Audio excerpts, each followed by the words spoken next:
Hello tout le monde, salut à ceux qui regardent, j'espère que vous allez bien.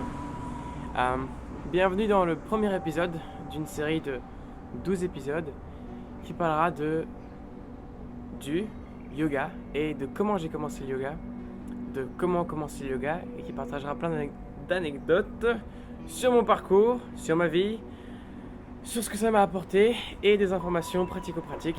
Dans ce premier épisode, j'ai envie de parler de mon parcours pré-yoga, ça veut dire mon parcours avant de commencer le yoga et comment j'en suis arrivé à commencer le yoga. Toujours dur à prononcer. Le yoga.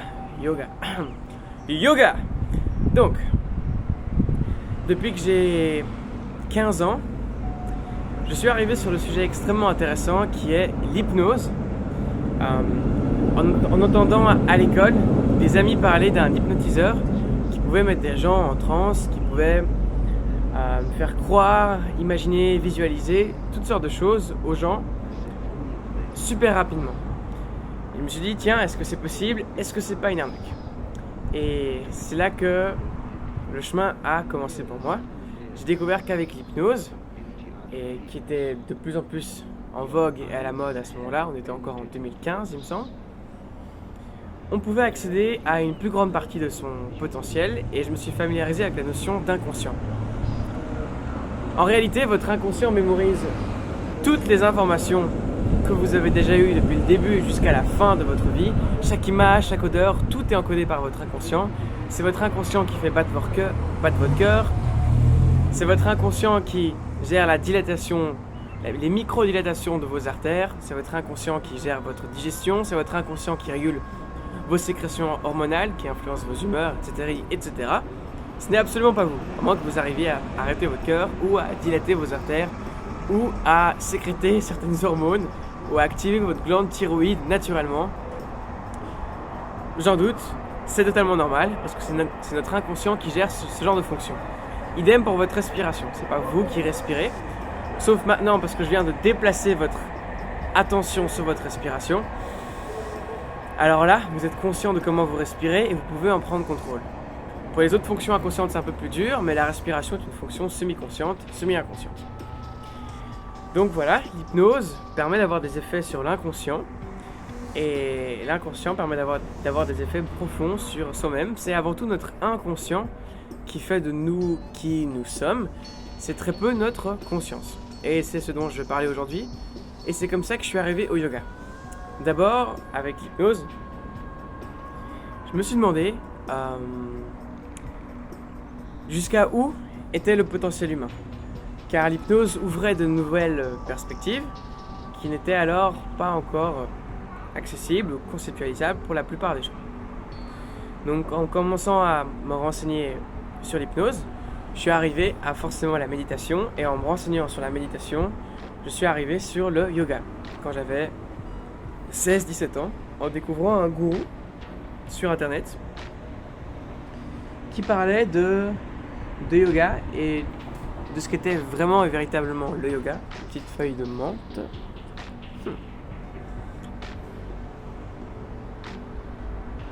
Et j'ai découvert que le yoga était en fait une véritable voie de vie, une méthode pour arriver à 100% de son potentiel. Et de tout ce que j'avais appris sur la méditation, qui fait partie du yoga au final, et l'hypnose, le yoga était le système le plus complet que j'ai vu pour se rapprocher de son potentiel à 100%. Mon idée à ce moment-là était comment devenir un surhomme, comment devenir la meilleure version de soi-même, comment accéder à son plein potentiel et quel est notre plein potentiel. C'était les questions que j'avais dans l'esprit à 16 ans et qui ont commencé à me trotter dans la tête. Donc, il faut savoir comment j'étais à 16 ans, 17 ans. J'ai toujours été quelqu'un, je pense, d'enthousiaste, de créatif, de très libre de ma manière de penser. Mais il me manquait certaines choses, comme de la volonté ou de la discipline. Quand je regarde ma vie en rétrospect. Et j'étais partiellement dissocié. Alors la dissociation, c'est quelque chose que vous m'entendrez parler sur ma chaîne YouTube et sur Facebook. la dissociation comme une condition psychologique où nous sommes littéralement dissociés de notre élan vital, de certaines pulsions naturelles ou inconscientes que nous avons pour les refouler ou les oublier, en quelque sorte. Ce qui crée des freins à notre énergie vitale. Donc voilà le concept de dissociation psychologique. Il y a plusieurs types de dissociation, ça peut être avec nos affects, nos émotions, notre libido, ce qu'on pense, ce qu'on trouve vrai. On est dissocié d'une partie de notre véritable réalité intérieure. Donc, j'étais sûrement plus libre quand j'étais un enfant, mais à 16 ans, j'avais un parcours scolaire très difficile. J'étais quelqu'un de pas perturbateur volontairement, mais assez sensible aux injustices et toujours prêt à parler ou à m'exprimer sur ce que je trouvais injuste. Et ça m'a causé beaucoup de problèmes. La plupart des professeurs disaient que je n'irais jamais nulle part, que je n'avais aucune discipline, Enfin bref, j'enchaînais les retenues, j'étais tout le temps en retenue, j'étais tout le temps puni et les professeurs ne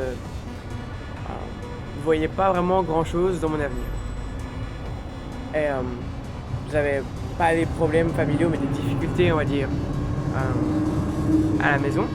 Ma mère traversait à ce moment-là une période assez difficile. Salut maman.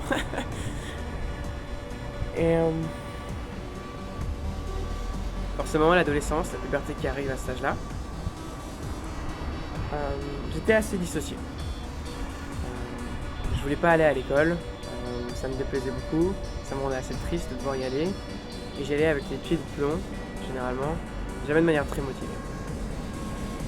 Donc le résultat de toutes ces conditions-là fait que, comme la plupart d'entre nous, et c'est absolument normal, et je pense que 98%, au moins 90% des humains de nos jours sont beaucoup ou partiellement dissociés, et c'est une grave maladie. Je pense qu'une grande partie de l'humanité est malade.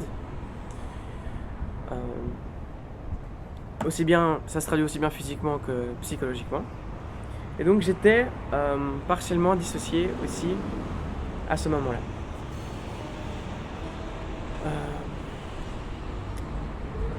Un des endroits où ça se voyait, c'était au niveau de ma volonté. Vers 18 ans, je pense que j'avais pris plus de poids, j'avais des mauvaises habitudes alimentaires, je voulais faire plus de sport, je pesais 84 kg à ce moment-là. Maintenant je pèse 73 et c'était quand j'avais 18 ans. Donc j'étais plus joufflu et pas aussi bien en forme que maintenant. Et je me souviens de certaines instances. Ma volonté, une des choses caractéristiques de la dissociation est que votre volonté n'est plus entre vos mains. On veut faire un truc, on veut commencer un sport, on veut commencer de nouvelles habitudes, on veut arrêter des habitudes négatives qu'on a et on n'y parvient pas. C'est impossible, on essaye de se comporter d'une certaine manière, on n'y arrive pas. On ne contrôle pas nos actions, on ne contrôle pas ce qu'on dit et on est submergé, notre inconscient prend le relais. Nos patterns de comportement prennent le relais. Par exemple, j'arrivais pas à m'empêcher de manger quand je rentrais chez moi, alors que clairement ça m'aurait fait du bien. Et je voulais faire du sport, je voulais courir, je voulais prendre des bonnes habitudes, j'avais des ambitions sportives, j'avais des rêves, mais j'étais incapable de me lancer vers mes rêves, d'accomplir mes rêves et de me discipliner, de me prendre en main, jusqu'à ce que je décide d'aller en Inde. J'ai raté ma dernière année d'école, j'ai arrêté l'école bien que tout le monde me recommande me dise qu'il ne reste plus qu'une année à faire, je l'ai jamais fini. Et je me suis pris un petit ticket d'avion pour l'Inde. Ciao ciao, la vie contemporaine et la vie mondaine. Me voilà en Inde et me voilà à me réveiller à 3h30 du matin, tous les jours pendant 10 jours. C'était l'initiation à la méditation que j'ai reçue. Ensuite, j'ai vécu avec les moines bouddhistes pendant 1 mois, pour ensuite finir dans un ashram de yoga pendant 1 mois et demi, où j'étais initié à toutes les méthodes de yoga. Idem, on se levait extrêmement tôt le matin pour commencer à pratiquer et apprendre les bases pratiques et théoriques du yoga. Après ce voyage, je pesais 69 kg, j'ai perdu 14 kg et je suis rentré plein d'entrain, plein de motivation, j'avais un idéal, j'avais des objectifs, j'avais la discipline et surtout, grâce au yoga, qui est une boîte à outils incroyable, j'avais tous les outils en main pour maîtriser mon énergie et pour la déployer, la canaliser exactement comme je voulais.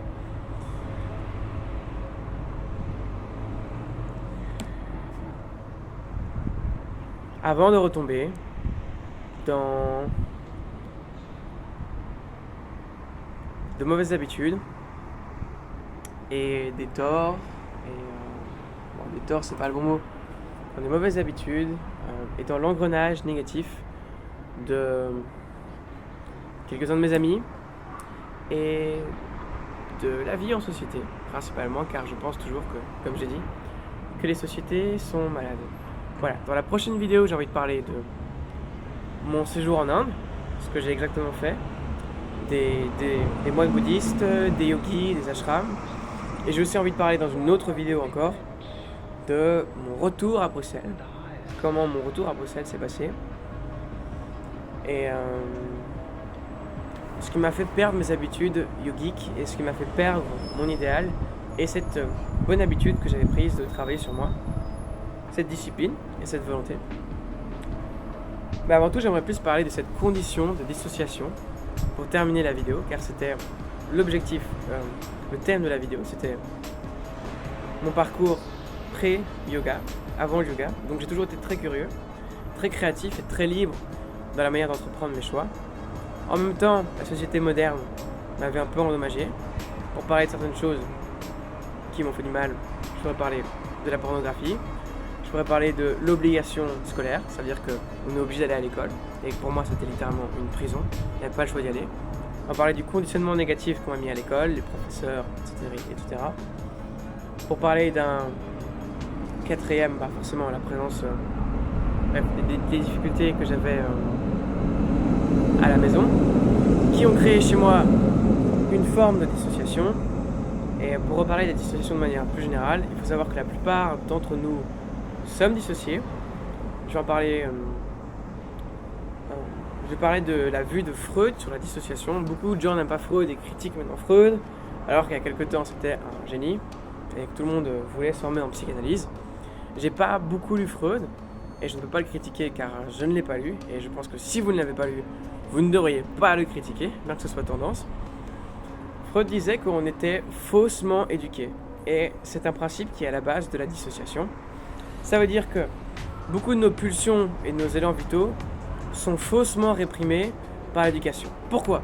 Parce qu'on n'a pas appris à intégrer certaines pulsions et tendances inconscientes et instinctives naturellement inhérentes en nous, que la religion a renié ou taboutisé ces différentes parties de nous pendant des milliers d'années et même réprimé, et que même toujours maintenant la société nous éduque à la carotte et au bâton. C'est-à-dire qu'il n'y a pas un véritable travail d'intégration de différentes facettes de nous-mêmes qui sont totalement naturelles, celle d'être plus violent, celle d'être agressif, celle d'avoir envie d'une autre personne, les pulsions sexuelles font partie de nous, et la plupart d'entre elles ont été non pas éduquées, intégrées ou sublimées, comme on dirait en thérapie, mais réprimées avec la punition, ce qui crée une dissociation. Parce qu'il n'y a rien de plus normal et naturel que certaines pulsions instinctives qu'on a. Ce qui se passe quand on les punit, c'est qu'on empêche notre propre spectre conscient d'y avoir accès, et on les refoule. Et donc elles se manifestent inconsciemment par plein de comportements. C'est la base de la plupart des pathologies, c'est la base de plein de TOC, c'est la base de plein de névroses, psychoses, c'est la base de plusieurs troubles, de maladies même, qu'on peut développer. Et donc voilà, l'idéal serait d'intégrer ces tendances. À la place, ce qu'on fait, c'est qu'on les réprime. Mais c'est impossible de les réprimer parce que c'est ces instincts de base qui sont là comme des programmes inhérents à l'être humain qui font qu'on est toujours en vie. Et donc notre propre vision de parties essentielles de nous-mêmes ont été taboutisées, réprimées et c'est la cause de plein de maladies et de la plupart des dissociations. Un autre résultat de la dissociation, c'est qu'on ne peut plus contrôler notre énergie vitale, notre volonté, on ne peut plus se discipliner. On succombe à des habitudes, on succombe à la routine et on a l'impression d'être un spectateur de notre vie sans pouvoir ancrer notre pied et prendre une décision pour nous-mêmes et diriger notre vie vers ce qu'on veut véritablement. La base de tout ça est la dissociation. Et si tu veux grandir personnellement, tu vas devoir approcher ta propre dissociation et l'accepter en quelque sorte pour travailler, pour devenir progressivement un être humain plus libre, plus conscient et complet, non dissocié.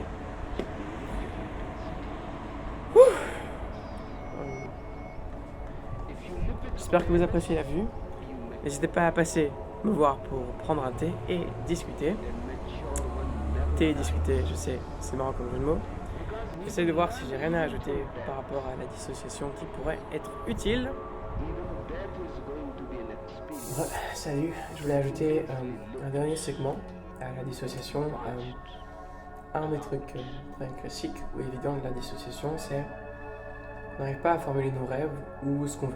Quand on demande ce qu'on veut, on est genre, on se connaît pas, on connaît pas nos passions et on a très peu d'énergie, de volonté ou d'inspiration à faire quoi que ce soit. On ne connaît pas ses passions, pas soi-même et on n'a aucun rêve. On est généralement pas forcément le plus heureux ou le plus épanoui psychologiquement. C'est souvent associé à une forme de dépression. Ouais, la dissociation. J'ai tout dit. Merci d'avoir suivi cette vidéo. Merci d'avoir regardé cette vidéo. Merci de me suivre. N'hésitez pas à poster un commentaire, à partager, à liker ou à venir en discuter avec moi personnellement, sans tabou. Et je serai ravi de vous répondre. Pour le reste,